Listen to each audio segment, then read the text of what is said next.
Mopay nga aga hay nga tanan mga kabugtoang kunidakan Kristo.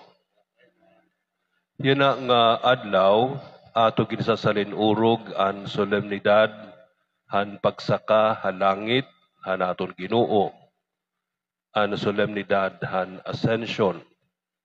Ini nga misteryo nga atong ginsasalin urog ginlaladawan din naton mga pagpasa, din naton siyahan nga naton ebanghelyo nga daw sugad hin pagbaya niya han iya mga tinun-an. Ginbayaw hiya, nagtipaigbaw kuno hiya samtang nakikinita an iya mga tinun-an nga natabunan hiya hindampog. Kadabo niya iya, waray na hiya kitaa han iya mga apostoles. Didahan naton ebanghelyo amo gihapon an iginapapahayag ginbayaw hiya halangit. Itong ladawan niya ginahatag daw sugad hin an ascension an pagsakahalangit na natong Ginoo usa nga pagbaya niya han iya mga tinun-an. Pero may ana liwat igin papahayag ito sa ato sa kasuratan nga daw sugad hindi pagbaya. Tungod kay, for example, didahiton Ebanghelyo ni San Marcos, didahan iya pagsugua, han iya mga apostol, han pagpasangyahon maupay nga sumat, ang tinatawag nga Great Commissioning, siniring hiya haira, dayuday kaupod ako niyo, tubtub katapusan han panahon. Kaupod ako niyo. Babayawon hiya, nga halangit, magtitipaigbaw hiya, pero nasa ring hiya, kaupod ako niyo, tubtub katapusan han panahon. Nga di na natin ebanghelyo na, ginbayaw hiya nga halangit, pero ang mga tinun-an, kinadto Jerusalem, nga malipayon. Puno binalik hira nga to Jerusalem nga malipayon, puno hinkalipay. Kumbaga, puro parehon waray na hinabo nga pagbaya, waray na hinabo nga departure, kay malipayon hira. It nalilipay na binabayaan, itong tinatawag nga good riddance. Nalilipay kay linakat, kay siguro nakakasamok. Pero may adangani nalakat nga hinigugma naton, importante haton, diri kita naglilipay, nabibido kita. Ang mga tinun-an, ginbayaw Jesus, pero malipayon hira, nga binalik ngadto Jerusalem. So, usa nga bahin, ginlaladawan iton ascension nga pagbaya, paglakat, pagtipaigbaw, katabuni kanaton Ginoo, nga diri na hiya kinikita ang mga apostol.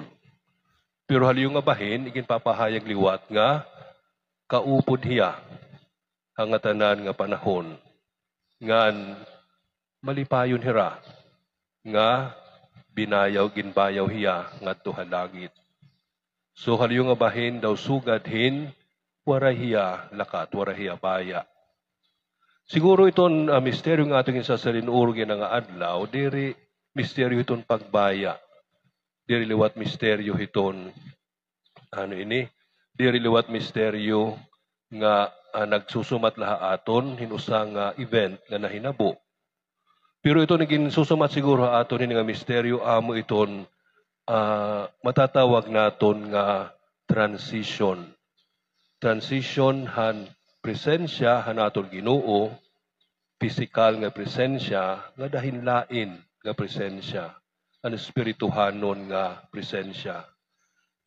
Ginbayaw hiya ngadto halangit, pero kaupod lang hiya kaniya mga tinun-an. Ginbayaw hiya ngadto halangit, pero may ada kapas sin mga tinun-an hinpagin malipayon. Siguro na sabtanira nga an sa kaniya ngadto halangit diri pagbaya ira, kundi pagbalyo nga dahin iba nga presensya dida haira. Matatawag siguro naton nga espirituhanon nga presensya, kay presensya pinaagi han santos nga Espiritu. So iba ini nga presensya nga diri na limitado. Diri na limitado hiton panahon, diri na limitado hiton lugar. Samtang naka ni pa Jesus niya tawhanon nga kahimtang aniya lawas, aniya presensya limitado han lugar han panahon. Pero aniya presensya nga espirituhanon, presensya hangatanan nga lugar, hangatanan nga panahon. Sanglit ang mga tinun-an, pwede hira maglipay. Tungod kay ira kinita ini nga kamatuuran. Kaupod lagi hapon hiya nira, idahan iya Espiritu. Tungod han presensya han Espiritu Santo. Salit na kasaning kitang kita yana nga nagsising badinhi, kaupod naton iton Ginoo. Iton usa nga komunidad nga ato siguro pinakaharayo ha aton, nga nagsising bangi hapon, kaupod nira iton Ginoo.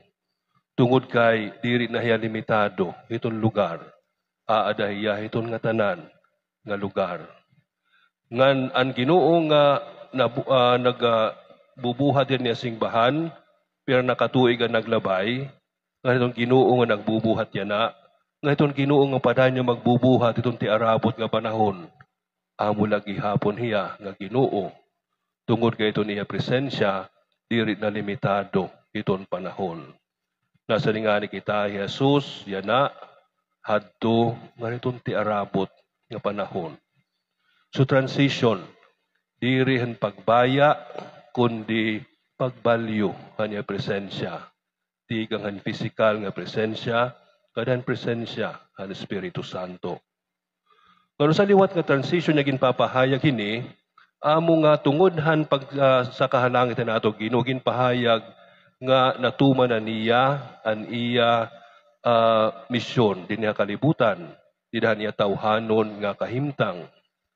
Ngan itong transition magpapadayon hiya in pagbuhat, pinaagi na ito niya lawas, pinaagi na niya singbahan. Ngan amo nga ni iton kinaladawan ni hiton aton mga pagbase ng adlaw nga tikang hiton mga ginsurat ni San Lucas. Didahan ebanghelyo magtatapos siya pinaagin pagsakahalangit han aton Ginoo. Nga didahan siya nga pagbasa, didahan mga buhatan mga apostoles, magtitikang hiya, pinaagi han pagsakahalangit han aton Ginoo, ngan paghulat han mga tinun-an, han pag-abot han Espiritu Santo, ngan magtitikang nahira, hin pagbuhat, han pagtuman, han misyon nga iginhatag haira han aton Ginoo. So magpapadayon ang buhat ni Jesus, pinaagi han iya mga apostol, pinaagi han iya singbahan. So may anagi hapon transition nga mahinanabo. Tikang han pagtuman ni Jesus sa iya misyon din niya aton, ngan han paghatag niya hini nga misyon nga niya singbahan. Ngan magtitikang iton singbahan, iton pagtuman hini, kahuman han pagsakahalangit han aton Ginoo. Kami ada pa usang butang nga siguro mo pay naton pamalandungon. Dida iton hini nga misteryo nga atong gisasarin urog. An aton tawhanon nga kahimtang ginpasidunggan ni Jesus, pinaagihan iya pag-angbit hini nga aton kahimtang. Didahan niya kahimo nga tao, didahan misteryo han inkarnasyon. Ginpasidunggan kita niya, pinaagihan iya pakiusaha aton, didahin niya kahimtang. Nga didahin niya kahimtang nagsakit hiya, nga namatay, nga nabanhaw. Nga nan iya nabanhaw nga lawas, amo ini ang lawas nga iya gindara, ngadto halangit, hatuo, han amay. Amo ini siguro itong pinakahataas nga pagpasidungog itong tawhanon nga kahimtang. Inang bithiya, dako nakaupay nga dungog. Tungod kay inang bithiya, han aton tawhanon nga kahimtang. Pero niya paginbuhat, ini nga iya inangbit nga lawas nga nabanhaw, tigang nga mga minatay, iya gindara, ngadto halangit. So an iya pagsakahalangit, amo liwat ang matatawag niya naton nga pagpahitaas kaupay, iton aton tawhanon nga kahimtang. Sa litwaray rason iton tao, iton pag-ubos, iton niya kalugaringon.